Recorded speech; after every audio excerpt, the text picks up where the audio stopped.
The Soviet Union itself is no more.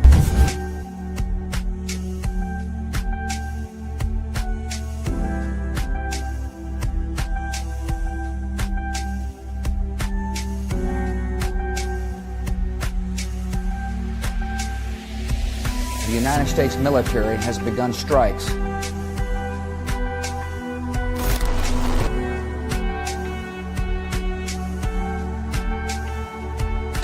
Light them all up. Считаю, что для современного мира однополярная модель не только неприемлема, но и вообще невозможна.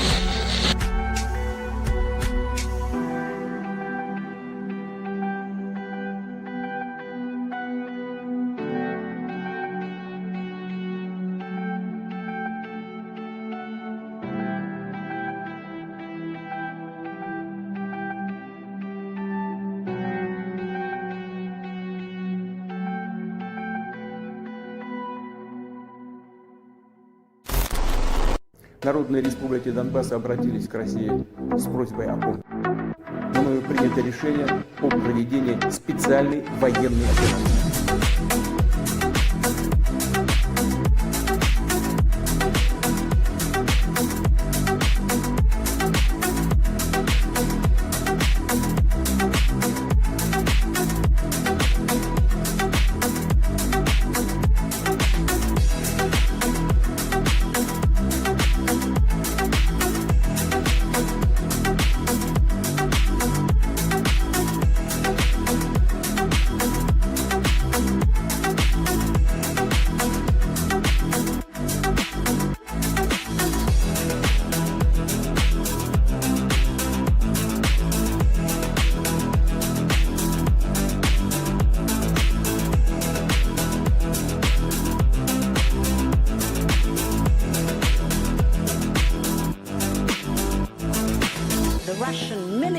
Is taking chips from dishwashers and refrigerators to fix their military hardware. Russia's industry is in tatters.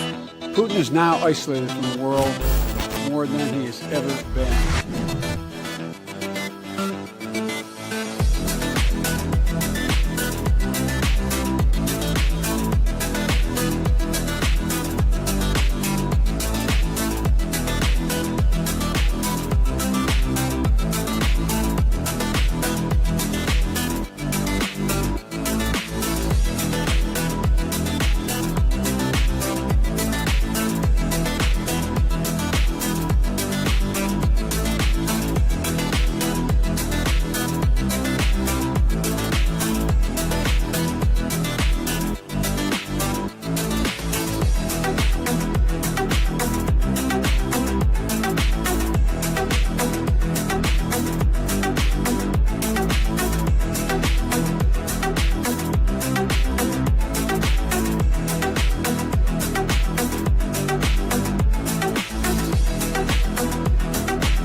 Hello, and welcome back to another episode of the DD Geopolitics Show. I'm Sarah, your host, and your other host, Chris, is joining us from St. Petersburg. How are you? That's right. You look I'm great. Doing well. You lost Thank more you so weight. No, So- I don't know about that. Maybe beard weight. Beard weight. So guys, hit the like button, subscribe, and share. We don't have billionaire funding. We just have you guys. So let's get into this this morning, or early today. We have a guest who needs very little introduction, but I'm going to give him one anyway because his credentials matter for everything we're about to discuss. Colonel Lawrence Wilkerson served 31 years in the United States Army, a Vietnam veteran, special assistant to General Colin Powell when Powell was chairman of the Joint Chiefs,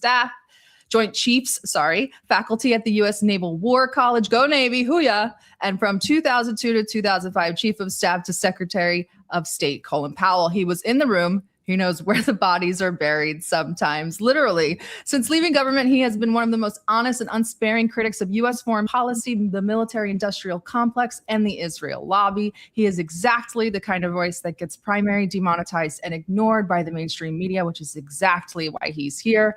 Colonel Wilkerson, welcome to DD Geopolitics. Thank you so much for coming, sir. Good to be with you. I've got to ask Chris, are you in St. Petersburg, Russia, or Florida? Yes.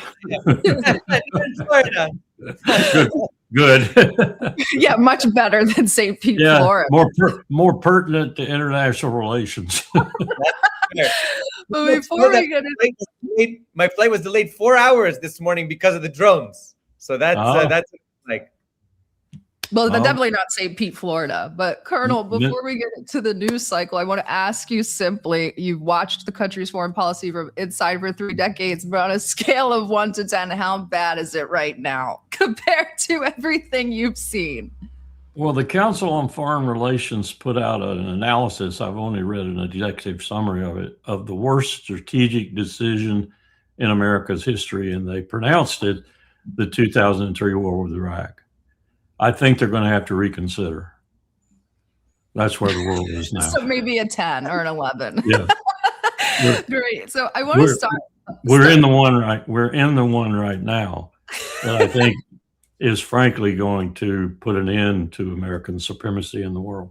Interesting. I think a lot would agree, as we would here at DD Geopolitics. But I want to start with something that is getting some traction now, but at first it got like zero media coverage. Section 224, fiscal year 2027 NDAA. You were kind enough to send your thoughts to me in an email, but you spent years inside the Pentagon. When you read Section 224, what does it tell you about where this relationship is actually heading, and what sort of stood out to you at first? Well, it tells me that we've dramatically departed from George Washington's more or less dictum about entangling alliances and decided to have one that is so entangling we won't know one state from the other.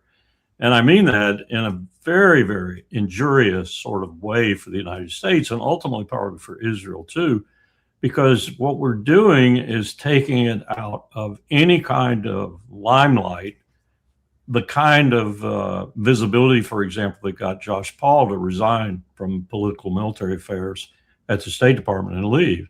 It negates all the things we put in place, however Joe Biden and Jake Sullivan and Tony Blinken proved those things don't really matter, to make sure we don't sell these massively deadly arms to people who kill women and children with them and do other heinous things with them.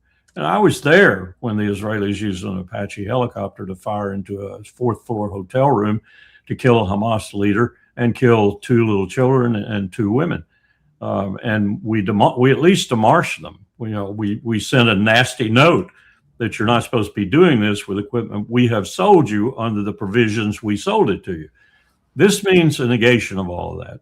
I think it means no visibility. It means you do whatever you want to do. And even more insidious possibly is Lockheed Martin, Raytheon, RTX now, Boeing, Grumman, and others, and similar equivalents in Israel, do whatever they want to do.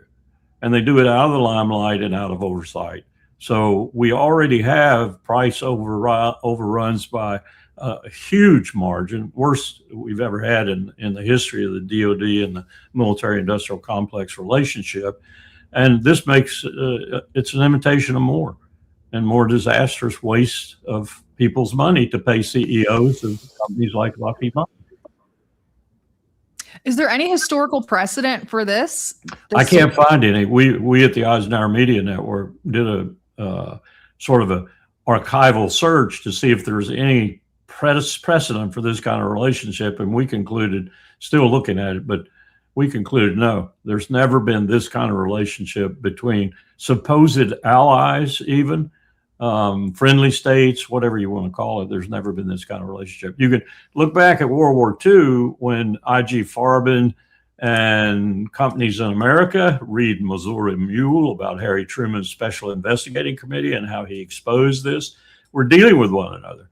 And we were selling actually probably some of the ingredients for the gas in the gas chambers in Hitler's extermination centers.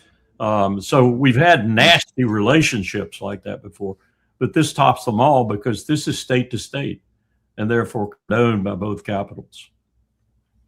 I want to play 2 clips that I want to get both yours and Chris's opinions. They're quite short, so just bear with me. This is from Trump did an interview today. We'll play a couple of clips from this, but here's a real, it's just funny. first one to get hit, there would be no Israel. Tell you what, if there wasn't me, there would be no Israel right now. And it started off as when I terminated the horrible Barack Hussein Obama, the Iran nuclear deal. Weren't for me, there would be no Israel today. But that recalls that, to me, it recalls an earlier clip of Benjamin Netanyahu. Because our civilization is based on the Judeo-Christian tradition. And if the Maccabees had failed, there'd be no Judaism, there would be no Judeo-Christian civilization. There would be no Maccabees. There would be no United States, there wouldn't be the civilization of freedom. Got some conflicting opinions here. One says if it weren't for me, Israel wouldn't exist. The other one said if it weren't for Jews, the United States wouldn't exist. Well, you're listening to two of the most accomplished liars on the face of the earth. I mean, that's their claim to fame in many respects. And Netanyahu's claim may be the most egregious because he's doing like Huckabee did and Ted Cruz and a host of others in the Christian nationalist world we live in. He's using the Old Testament to inform history. And I'm sorry, the Old Testament is not history. It's something written down by a bunch of old men, mostly about another bunch of old men who had this idea that would persevere through time. And it is not history. And in fact, many real historians have disputed much of what's in the Old Testament in terms of Netanyahu-like terms, for example, and in terms of real history. It's just not accurate when you look at it closely. And you have to understand, too, I think, about if you are a Christian and a practicing Christian, Catholic or otherwise. My wife used to say, are Catholics Christians? She was Catholic. It was a joke with her. But if you look at it very closely, when King James sat down to do the revision of the New Testament, it was more about establishing Great Britain as Great Britain than it was revising the New Testament. And what he did during the process of doing that was send troops and others all over England and some into the colonies, as it were, Scotland and Ireland, for example, to kill Catholics, to murder them. So I mean, the provenance of all of this stuff is really questionable. And certainly in terms of making history from it, it's extremely questionable. I'll go back to Jeremiah and his prophecies with regard to Israel. Unheeded, you know, a Cassandra of his time, unheeded. And then all of a sudden, Nebuchadnezzar, I think it was Nebuchadnezzar II, destroyed the temple and captured the Israeli people and put them in slavery for about 40 years, burned the temple down. So, I mean, this is all wonderful if you want to keep a political mystique going for yourself like Bibi does, but it has no relation to real history. And it's distorting to the extent that it gives cult-like figures, which I would include Huckabee in, our ambassador in Jerusalem, it gives them a credibility that they shouldn't have. And I must say it gives senators like Ted Cruz a credibility that he shouldn't have. I agree with Colonel Wilkerson. I think it's ahistorical, and it's done merely to justify their contemporary politics and their contemporary policies. That's all it is. And I'm a historian and a religious scholar by training. None of it adds up. None of it. It's all modern. It's all very much entangled in political movements and ideologies stemming from the 19th century onwards. And there is nothing rooted, neither in the religious side nor in the deeper sort of political transformations over history that can justify this kind of language. It's really brute force. It's really a form of gaslighting to tell the people that somehow this is a necessary relationship. And if you don't believe in it, it's existential. You're going to lose your kids. You're going to lose your household. You're going to lose your livelihood. Everything is going to become a very dark and dismal world, which of course we all would agree is quite the contrary of what the world would be like if this didn't happen and didn't continue. Imagine all the people. Exactly. Everybody sings on our show. It's so fantastic. Yeah. Larry, well, Larry your comments, Chris, your comments are very mindful to me of the comments that occurred about 2 weeks after 9/11. We convened a meeting on Georgetown University's campus and brought everyone we could get our hands on, with Georgetown's president's help, into the campus. Every religion you can think of came to that meeting, and we sat around on a table and at a big table, and we asked each other the question, what do we do now to stop what's going to happen inevitably in this country? First of all, hunting down Muslims and killing them wherever they are, or, or persecuting them, whatever, and all the other things that are going to happen when people bring these kind of ideas into play after this tragic event. And some of the conversation around that table was really enlightening conversation coming from rabbis, imams, all manner of people. Much of the success of it was because Georgetown knew what it was doing, put it together. And that became an advisory council for the President of the United States. As limited as he was, it did have some leavening effect on some of the revenge-filled talk and possible actions that might have followed had we not done that. I think you're absolutely right. I just wanted to ask, I wanted to follow up because I wanted to get to the contemporary day, continuing on this line. I wanted to speak with Colonel Wilkerson about what's going on in the latest developments with Iran. And you've been following the news, I've been following it. So I'm Iranian American, and I was a U.S. Army officer. Although not with a distinguished career like your own, I left at Captain Promotable. I got out because I didn't want to get deployed. I didn't agree with anything. Already in 2011, I commissioned. By 2013, 14, I mean, the writing was on the wall, even when I was a cadet, that nothing was going well in Iraq and Afghanistan, nowhere. None of these wars. And I protested against them. And I got hazed as a result of always being that one like lone voice that was like, sir, I don't think this is a good idea. And it's like, shut up, do your work, Good for you. Good for you.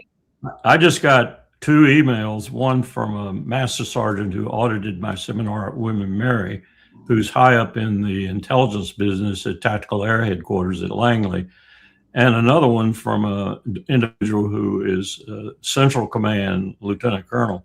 And you wouldn't believe these emails. It's a disaster. It's an absolute disaster in the ranks. And it's being hidden from the American people, of course, by Hegseth and others, but it's a disaster.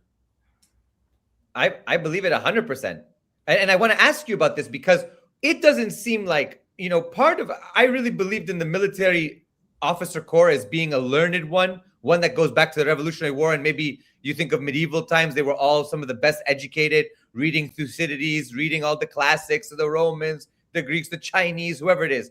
I feel like our guys now are just playing video games and doing memes, and it feels for me very uncomfortable at the least, if not outright, a disaster.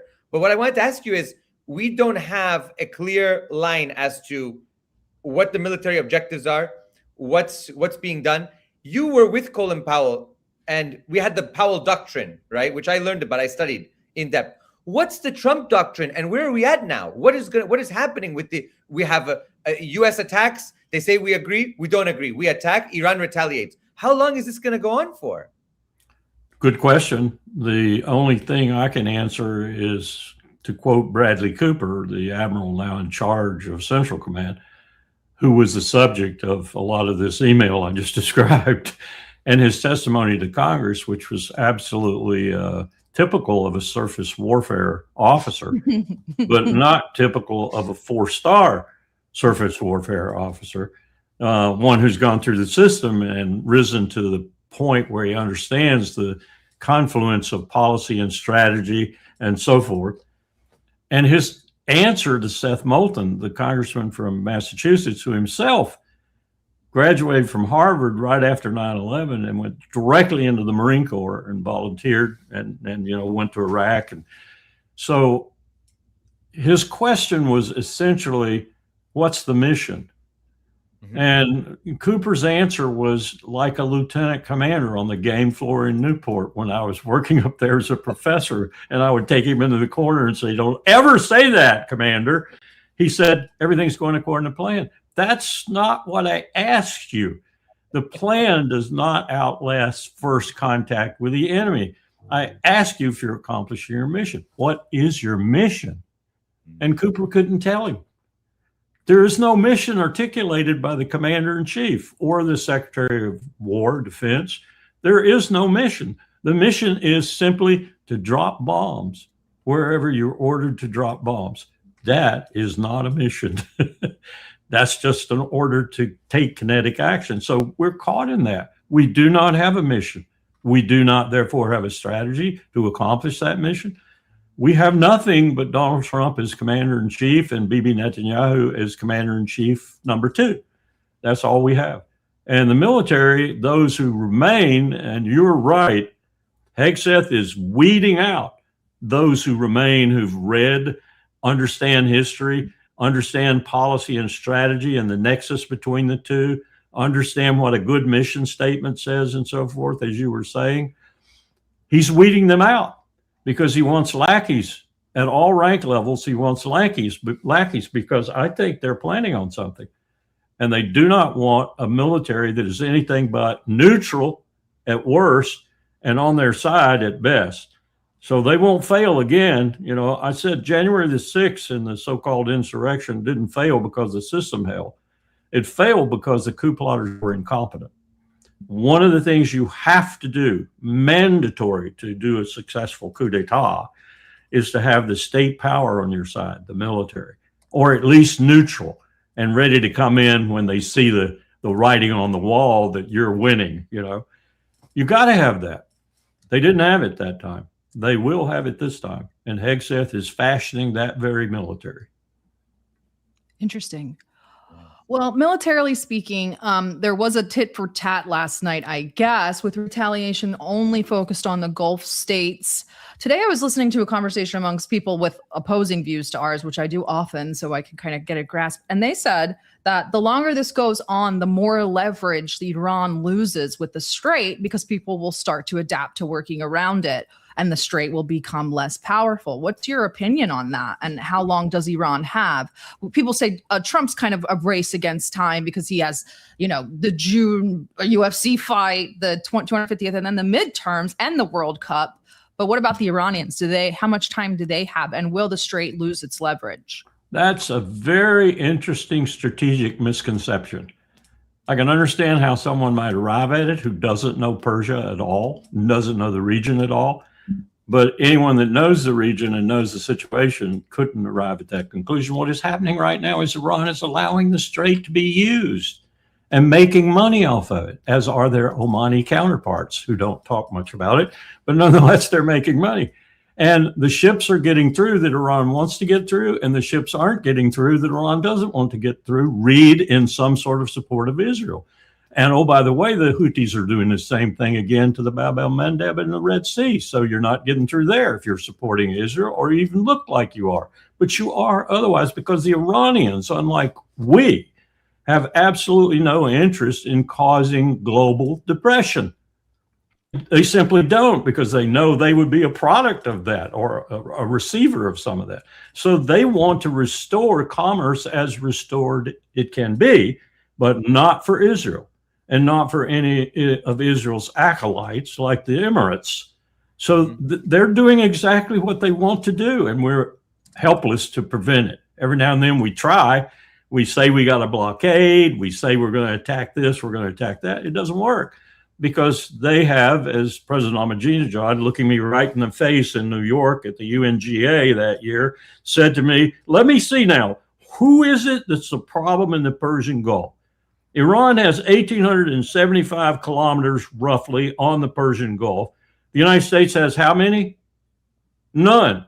So who's the problem in the Gulf? Now we know that the Omani foreign minister has cleared it up even further, because in English, he said, the problem in the region is Israel, not Iran. Mm-hmm. And this was before this war started. So they figured it out. I mean, you can say that they knew in Riyadh and elsewhere that it was a problem, but they kept hoping that the empire would keep the problem from festering to the point that it would roll back on them dramatically. So now it's done. So they're done with the empire. You mentioned Oman. What else can you tell us about Oman? Recently, Trump threatened to bomb them. We showed it on our show. I think it was a week ago. We always jokingly say Oman is the Switzerland of the peninsula. But what can you tell us about that threat and what our relationships are like, what our relations are like with Oman? Well, it didn't do anything but make our relationship sour. And they were our good office's go-to people. Whenever you needed negotiations that were dicey and one party wouldn't enter into in the Gulf or whatever, and Oman had its good offices to lay out for you, they would do it. And now we've soured that. So we're doing everything we possibly can to make sure that we not only will be kicked out of Southwest Asia, we won't come back. And also, on that same token, Saudi Arabia has been kind of quieter than they usually are. Last night, they weren't part of the retaliation group. There's also rumors that Egypt has sent them some of their air defenses. I don't know how true that is, but it seems that they're kind of taken out of this GCC block a little bit in Iran's eyes. And they've also it feels like they've taken a bit of a step back away from this. What are your thoughts? Well, they have significant Pakistani forces in their country now. You can argue, given on the history of those forces and what they've done in the past, that they're there for the Hajj and for Mecca and protection thereof. One time back in the past, they really had to do an extraordinarily good job because there were terrorists in there and they were threatening to kill people left and right. So I think that's principally why they're there. But then you have to ask yourself why they sent their top flight aircraft squadron to their jets. I'm thinking that maybe they're going to help the Saudis keep the United States from using Saudi facilities should we try to force our way in. Bottom line with the Saudis, I think, was articulated to me very clearly about 48 hours ago. They have told Donald Trump that his idea about the Abraham Accords is a no-go completely. That as long as Israel refuses to deal with the future of a Palestinian state, they want nothing to do with Israel. Dramatic conclusion by MBS. So unless Trump has a magic wand where he can turn all that around, we have lost everything that he wants to insert back in it, the Abraham Accords being the leading instrument, to try and get some leverage. He's not going to get it because they have given up on him and given up on Israel. And MBS has just supposedly moved his sovereign wealth fund investment in a pipeline that would obviate the Strait of Hormuz in many respects. It was going to run north out of Saudi Arabia through Haifa, where Israel would gain transshipment fees and fuel, and over to Ceyhan. Now it's still going to go to Ceyhan, but it's going to go up through Syria. It's not going to go through Israel. And that's where his investment has shifted. So thank you, Donald Trump, for what you've done. You mentioned the Abraham Accords, which I was going to ask you about anyway for our viewers. This is that map that we prefer to use. This is the Abraham Shield map that gives you kind of an idea about the Abraham Accords. What do you think about, we posited this, I think, last time on our stream. We said that Trump was kind of using the Abraham Accords as extortion. If you don't join the Abraham Accords, I'll bomb Iran and then they'll bomb you. And where does this leave the Abraham Accords, Jared Kushner's pet project? Is this just a pipe dream? Have they moved on to the Isaac Accords? Have they given up? What do you think of the Abraham Accords in its current state? I think they're dead in the water. I don't think they're going anywhere because I think the Saudis are serious about there has to be a viable route articulated by Israel, guaranteed by Israel, to a Palestinian state.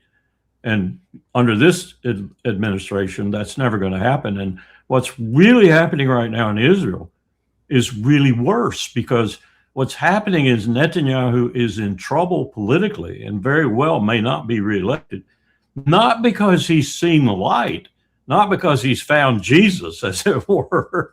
It's because the other people, including 82% of Israeli Jews, don't like the way he's bending to Donald Trump, don't like the way he's conducting Israel's security affairs, particularly in Lebanon. The IDF chief just censured him, an unheard of thing for an IDF chief to do for the sitting prime minister.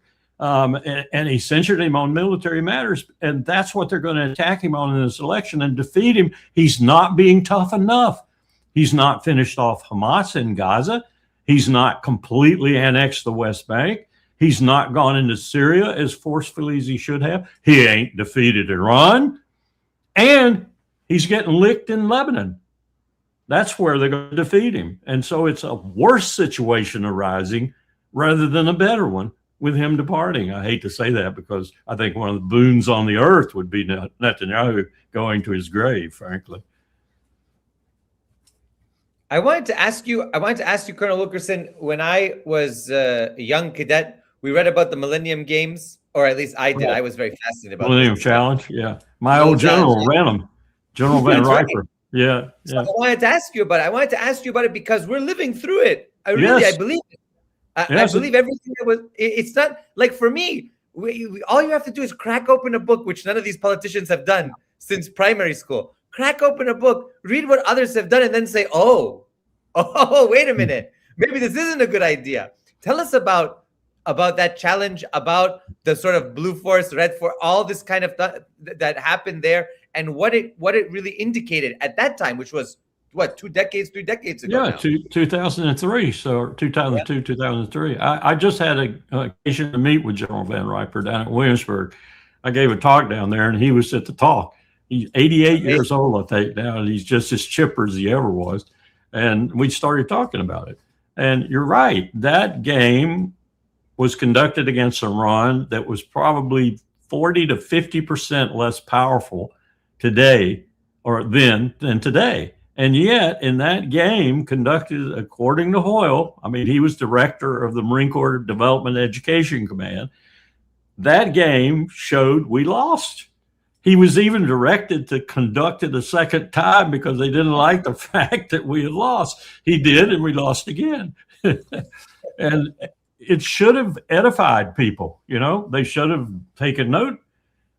Even Operation Praying Mantis and Operation Earnest Will that we conducted in 88 and 89, I guess it was, in the Gulf to reflag Kuwaiti tankers and get them through the strait. And essentially, Praying Mantis was to take out the Iranian command and control system, which at that time was on an oil platform in the Gulf. But that was a very, very weakened Iran. They just finished 8 long, brutal years of war with Iraq. And the Ayatollah even said at the time he wouldn't have accepted the UN Security Council resolution to end the war if it hadn't been for the fact that all of a sudden we shot down an Iranian Airbus and killed 270 or so or more innocent civilians taking off from the airport there in Tehran. Vincennes made a mistake and shot her down. And he said, I can't fight Saddam Hussein, Iraq, and the United States at the same time. So I'll take the UN resolution and end this war. So they were very weak at that time, extremely weak. And all they've been doing since then is building and building and building, particularly ballistic missiles, in order to not be in such a situation again, either against Baghdad, rejuvenated, or against the monster across the ocean. And that's worked. They've got formidable forces now. And they've listened to the world, Ukraine in particular, as to what works and what doesn't work and what's obsolete and what's not. Drones being one of the key features there. So they're fairly resolute as a people also. That has been increased by the bombing. Bombing usually does that. It makes people more hate you and be resilient against you than it does otherwise. And we had nothing to follow that up with. So, and nothing to coordinate that with. So it's just been disaster. We've killed a lot of civilians, including at Manab School where we killed all those school children. And I'm told by reliable authorities in Tehran that we've killed a lot of children elsewhere too, in hospitals, in traffic on highways and such. Particularly bombing, you know, we've been bombing the Chinese railroad that comes in from that beautiful mountain town. What's the name? Mashhad, I believe. Yes, comes in, yeah, and goes about 700 kilometers right into Tehran. And I tell people, look at that railroad and look at the Caspian Sea and look at Tehran. It's about 100 kilometers to a port on the Caspian Sea, and it's about 6 hours on that railroad longer from China, of course, but the supplies can come from Kazakhstan and other places in Central Asia too. And tell me that Iran isn't getting supplied. And oh, by the way, Hezbollah too, because all you got to do is sneak it across northern Syria. And anybody can tell you, including my son, who flew that area in the Iraq War with the Iraqi 12th Air Force, nothing goes on there but smuggling.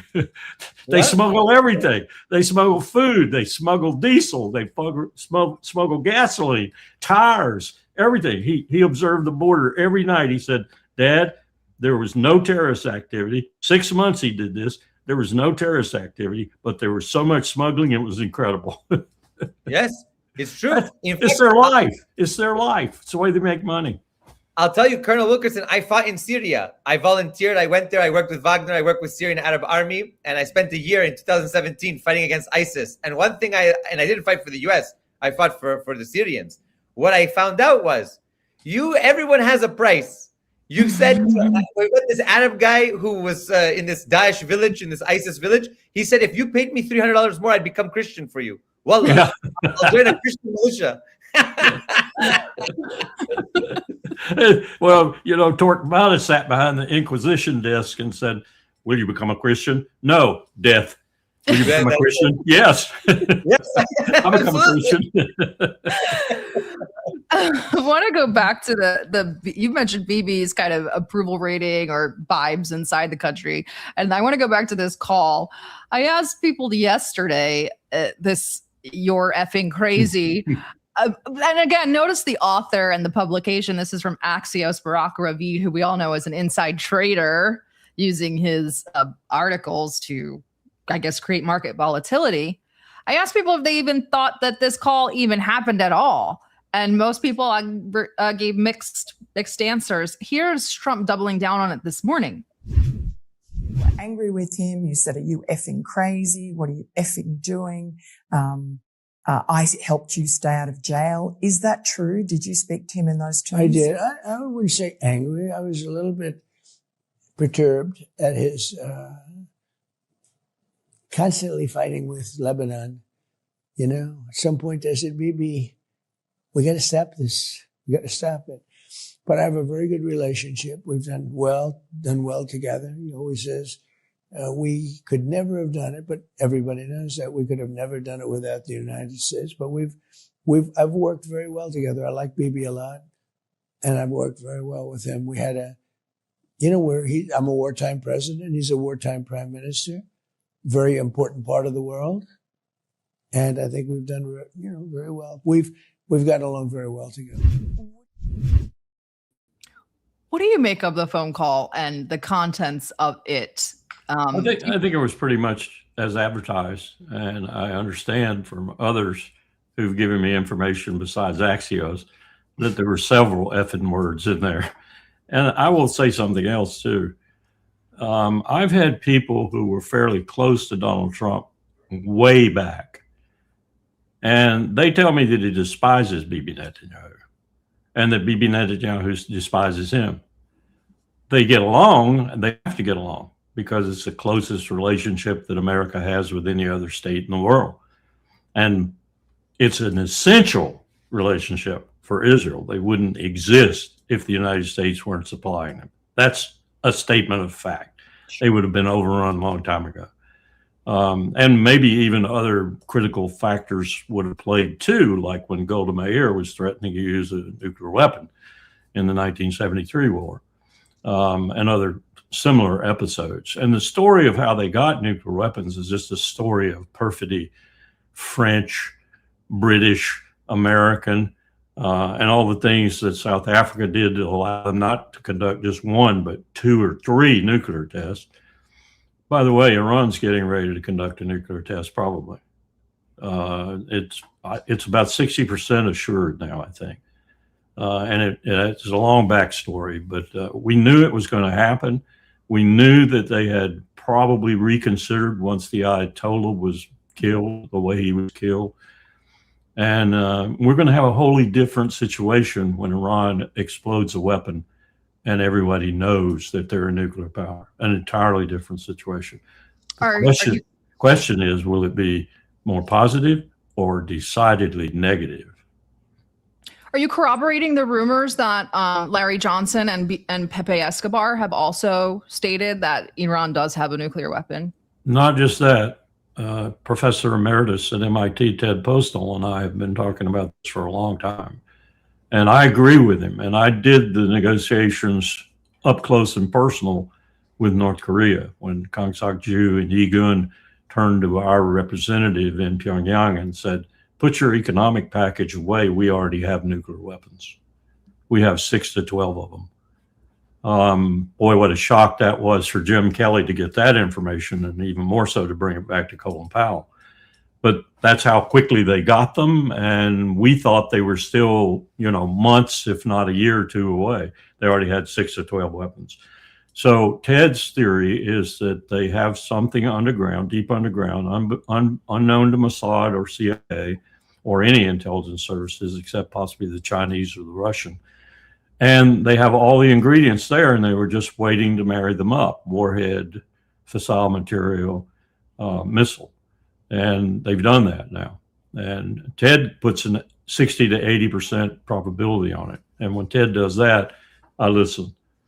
So it would mean that the information I got in New York when I met with Ahmadinejad at the UNGA, and he put his foreign minister in front of me who spoke fluent English. Ahmadinejad had to have a translator. He spoke some English, but he used a translator most of the time. The foreign minister looked at me and said, "You're a military, aren't you?" And I said, "Yes, sir, I am." You know the word operationalize, don't you? I said, "Of course I do." He said, "What do I have to do to operationalize the fatwa? Do I need to go to the UN Security Council or to the Oval Office and on bended knee spread blood on the floor and tell you it's anathema for Islam to have a nuclear weapon? We do not kill civilians. Nuclear weapons, by order of their nature, kill civilians massively. We do not want them." I believed him, and therefore I supported the JCPOA fully because I didn't think they had made a decision to build a bomb. Well, we changed that. Be careful what you wish for when you don't have a strategy to gain it. We're forcing Iran to go nuclear. Before we move on from this region, one of our viewers asked this, but coupled with, isn't Israel just a proxy of the U.S., but coupled with what we've discussed, Bibi today, or this morning, released an official thank you to the United States Congress for attempting to combine the two militaries. I used to agree that Israel was nothing more than a proxy of the United States, the unsinkable aircraft carrier, but now I'm not so sure. What are your thoughts on that? I've always thought Israel was a strategic liability, not an asset. Even during the Cold War, I thought that. I was a pariah in that thought in the military. But after the Cold War ended, I was not such a pariah. And a lot of military officers began to agree with me that they were more a strategic liability than an asset. My original view was based on the fact that as long as they had done what they had done since 1948, there would never be peace in the region. And therefore, having an aircraft carrier upon which there would never be peace was not very strategically viable. And then my view changed markedly, of course, once it was not the Cold War anymore, and we didn't need the aircraft carrier in the eastern end of the Mediterranean that never sunk. And I watched what Israel was doing, doubling down, tripling down on the anathema that they had created since 1948. And I said, this is a hell of a liability. So you're right, I think now. But we're each other's worst enemy. We have made each other our worst enemies. At the same time, we think we're making each other friends. Just look at this relationship that people like John Hagee and Mike Huckabee and others have with Israel. They think the end times will mean the killing of all the unbelievers. Well, that includes Jews. The Jews think that's bull, and therefore they're allying with people like Hagee and Huckabee and so forth because they don't think anybody's going to come down to earth. And if it's a Messiah that comes down to earth, Cyrus the Great was really the Messiah. It'll be another person, whatever. They don't think at all, and yet they're locked. They're locked with one another. It's duplicitous. It's insidious. It's profane. And yet we're locked into it, and they are locked into us. They couldn't survive without us now. And I'm not so sure. This is my pronouncement. Israel as a Jewish state will cease to exist within a year or two. You heard it here first. DG Politics. Clip it, producer. I want to move on to East. Since you mentioned the Cold War, let's hop on over to Eastern Europe / Russia really quickly. Albanians are going crazy. I am too on the inside with this Kushner secret island, which I'm calling Epstein Island 2.0. Reason for that is because Nat Rothschild actually secured the deal and introduced the Kushners to Edi Rama, the prime minister of Albania. But the reason why I'm bringing it up to you is because of its strategic location and what is on the island. It has an old base from the Cold War, communist days. Albania is littered with bunkers and bases, and it has a nuclear fallout shelter underneath. Have you looked into this island? What are your thoughts on it? Why there? And I'm going to couple it with, once again, Chili Pepper, thank you. Is it true that a U.S. nuclear submarine with 20 low-yield tactical nukes is hiding in the Mediterranean? U.S. submarines hide all over the world all the time. I don't think a ballistic missile submarine is hiding in the sense that that question pretends. But yeah, there's usually a U.S. missile submarine somewhere in that area. And the most propitious, most advantageous spot on Earth for submarines, nuclear or diesel, is the North Arabian Sea and the Sea of Oman, because the salinity of the water, the convergence zones, the temperatures of the water, the opacity of the water almost negate both passive and active sonar, which is a submarine's major defense against another submarine, for example, and even against a surface target. So I imagine the North Arabian Sea is full of submarines right now, particularly Chinese diesel subs, which are trailing our carriers and, ready to shoot if they have to. It's mostly intelligence gathering. So there are submarines everywhere. Submarines are still the only weapon system out of the Cold War that maintain virtual invulnerability. So it wouldn't be startling if there'd be a submarine there. And I wouldn't know, because that's one of the closest guarded secrets in the American military is where the subs are, both attack and ballistic.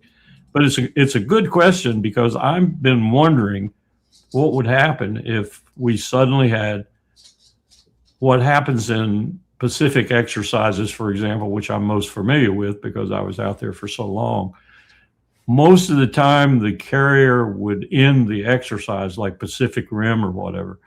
A U.S. skipper who was playing the orange team, playing China, playing Russia, whatever, would surface 200-300 meters off the stern of the carrier and over the guard channel, 243.0, I believe it is.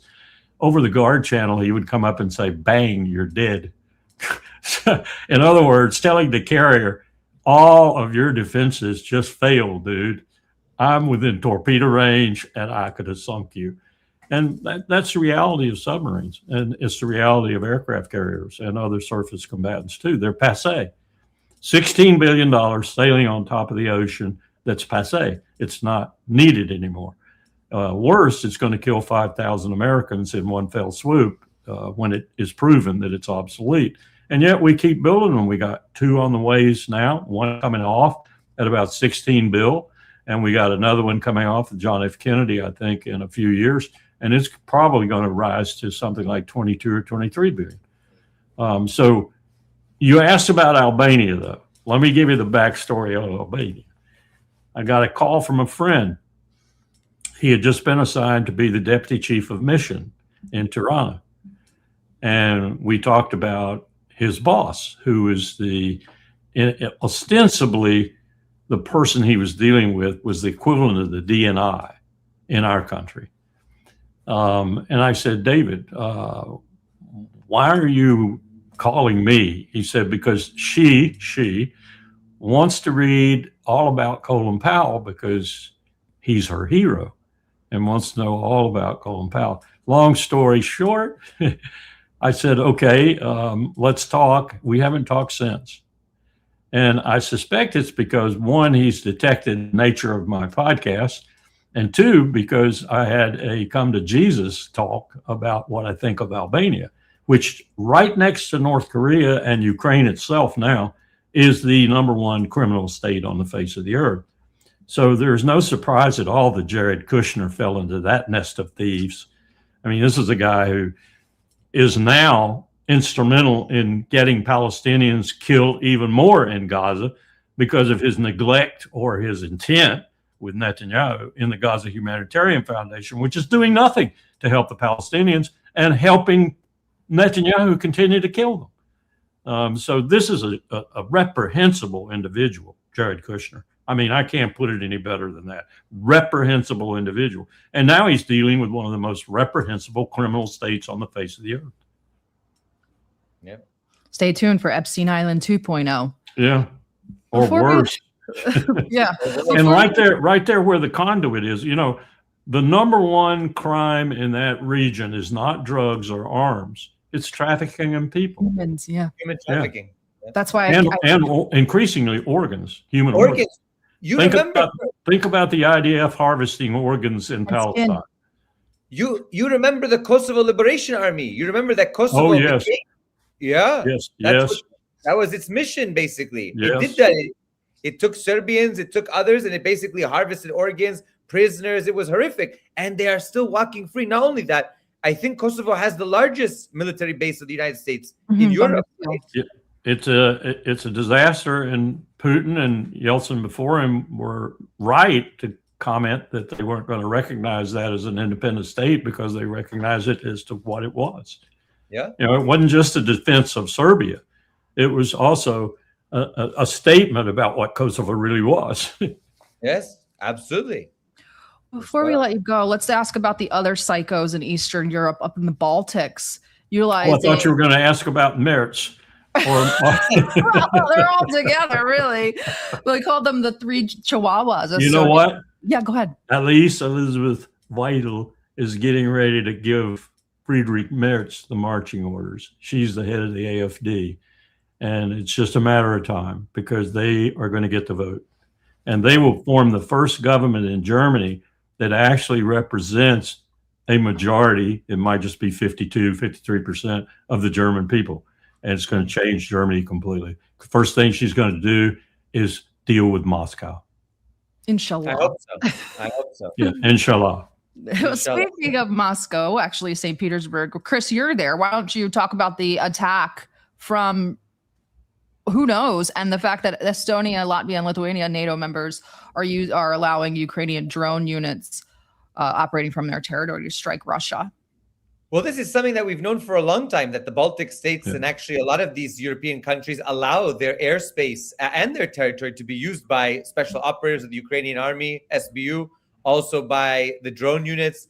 And these drones that came in today, I came in here and you could still kind of sense that atmosphere because we landed right in the early morning.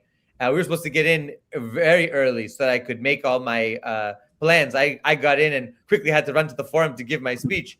But you could tell that it was panic. People did not expect this to happen. I mean, okay, you expect it, but people didn't think that it was going to be of this level. The footage I saw when I walked into the forum was the drones were just above the water, avoiding detection. This was planned. This was planned. This was premeditated, and they wanted to inflict this kind of damage, and it was visible from the forum site. They wanted to create that kind of atmosphere that, okay, Russia tries to sell itself as a stable, secure, and peaceful country. No, we're going to show the participants there that it's actively at war. So I thought that was a big shock for people here. But I will say President Putin's coming to give a speech on Friday here. We were just getting ready for the plenary session today. And I think that it's clear from what happened in Starobelsk, the increase of attacks, the sort of changing of the tempo that we're in for a lot. Look at this. I mean, this image has gone, we posted this image. This is a civilian truck that has been modified to launch these weapon systems. Yeah, I've seen them. Yeah, they're playing with fire. I mean, I hate to put it so bluntly, but they're playing with fire. Putin has made it, and Sergei Lavrov has made it very clear that they're going to make a decision to change the SMO. It's not going to be a special military operation anymore. It's going to be a war. And the war is going to be with NATO. and they're going to start striking within actual NATO member countries, facilities they know that are supporting the war against them. Yeah. And I think he's serious. I think he's deadly serious. And here's what's going to unfold. Donald Trump could stop this. Remember all the times he said he was going to stop this war in 24 hours, blah, blah, blah, blah, blah, typical Donald Trump talk. But he could stop it in a heartbeat. All he'd have to do is cease the money, cease the supplies, get the Europeans to do the same, which he could do. He could get most of them to do that, and most of them is all we need. Otherwise, Putin's going to start attacking first NATO facilities in these other countries and in Ukraine. Now, he's already attacked 2 in Ukraine. I think he's going to hit other NATO facilities, probably starting in maybe Lithuania, Latvia, Estonia, maybe Poland. He may not hit Poland because Poland is 50-50 right now. I mean, 50% got brains and don't want to mess with Moscow, and 50% want the United States to land in Poland and take Moscow on. But he's going to start doing that. And he's also hinted, and he's not even, I don't even listen to Medvedev, but I listen to some of the others like Rybakov. I think he's hinted that we will go with small nuclear weapons if we have to. And that, again, here we got a possibility of use in Southwest Asia, a possibility of use in Central Europe, and we're looking at probably proliferation within the next 5 years or so to 2 other countries. And no treaties, not a single treaty in the world. And Trump had a colossal gall to stiff Putin when Putin actually offered just carte blanche a year extension on a New START. And Trump turned him down. So we have no treaties at all. And we have a real problem. The Bulletin of Atomic Scientists said they think we're as close to nuclear war as we've ever been, discounting Cuba and Berlin. We're closer now than we've ever been. I think they're right. Before you go, I'll ask the question everybody's asking me. Does Colonel Wilkerson hold out any hope that the U.S. can correct our trajectory after everything we've spoken about today? Consulting history, it's very, very infrequent that an empire in the state that we're in right now recovers.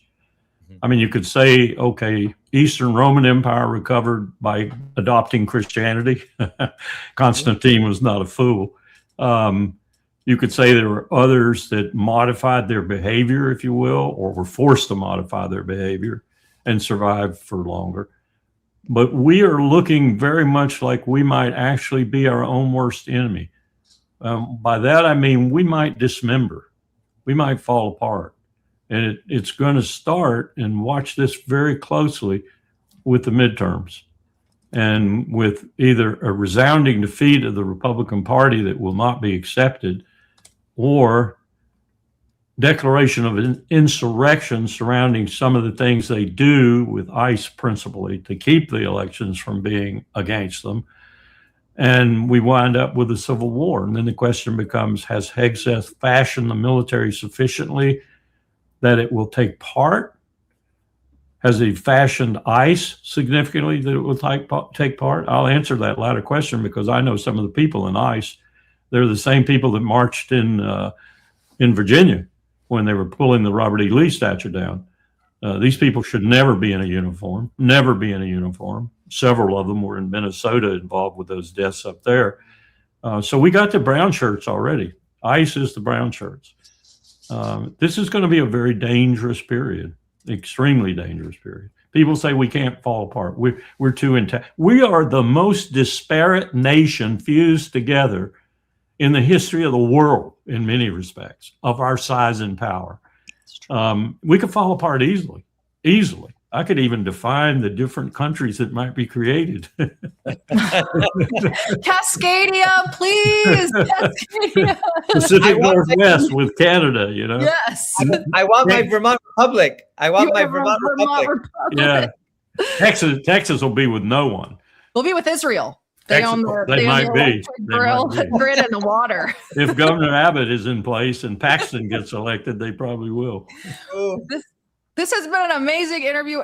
I am so grateful, Colonel. I really hope that you had a good enough time to be willing to come back again, because I could keep you for another hour. This was incredible. Thank you so much. Thank you so much, sir. Yeah, thank you for your good questions, and stay safe in St. Petersburg. Yeah, I'll try to stay safe in Cascadia. And don't go to Albania. No. Enjoy the rest of your day and week, Colonel. I'll hopefully talk soon. Take care. Take care, sir. Wow. I loved that. He was so insightful. He told me so many things I had no idea. Fantastic. I was the whole thing. You could see my facial expressions like, what a fantastic man. Really, I'll tell you one thing. I would serve under that man any day. Yeah, he's a gem. Really. What else we got today? You're over in St. Petersburg. I have this section, MAGA Jews and Russophobia. Oh, yes. I saw. Who did I see when I walked into the forum? Candace? Professor Dugan. Uncle Sasha. How is he? He looks good? He's good. He was good. He was very dynamic, excited. He had his session at the same time as my session about defending Russia. But it was very good, very well attended. And I saw Maria Zakharova as well. The whole crew was here today. The whole crew was fantastic. Listen, a lot of people, very beautiful, a lot of technology, a lot of robots walking around. It was very cool. Robot? Oh, I don't like that one bit. But here's, since you mentioned Dugan.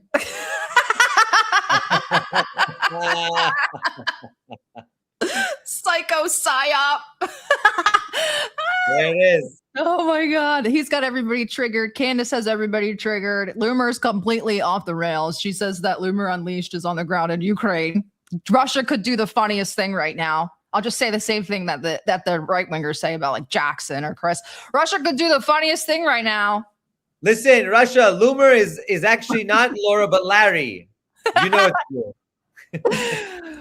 So that's where we're at. They're all arguing. It's a bunch of Slavic Jews arguing with a bunch of Slavic Christians. Well, take your refuse back, Slavic countries. I'm tired of these people.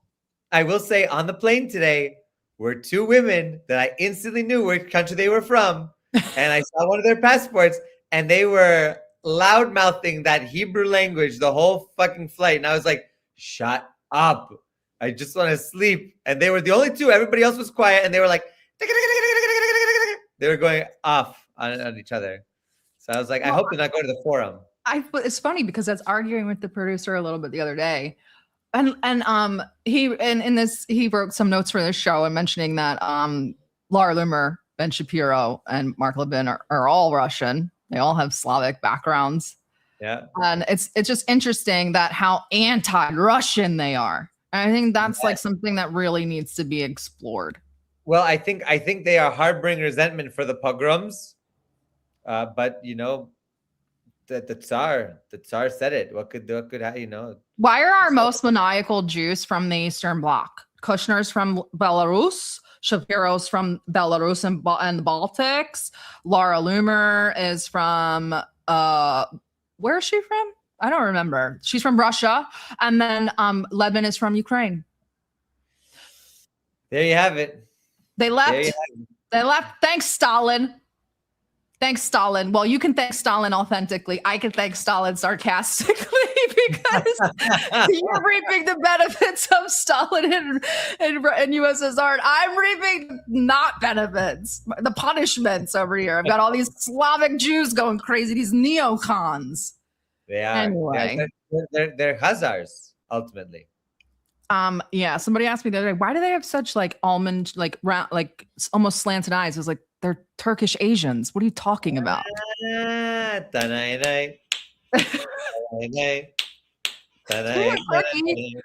do you think about that? I was listening to Jonathan Pollard today. I shouldn't do that, but he's saying that next it's going to be Turkey and Egypt. Yeah, I think that they're going to go after Turkey. Listen, they're going to go after everybody. This ideology. Listen, if your ideology says that you're chosen by God and that your dominion is the world and everybody's going to be, according to the Talmud, a slave, I mean, of course I'm going to go to war with everybody. I'm a nuclear power. Of course, why not? They're going to go to war with every nuclear power. You're telling me, listen. I just want you to think of the psychology. You're telling me that they have all of these mitzvot and all these rules and They can find loopholes in the rules and the Talmud and things like that. You're telling me that these people are not going to want 3,000 slaves? You think Jonathan Pollard doesn't want a couple thousand slaves?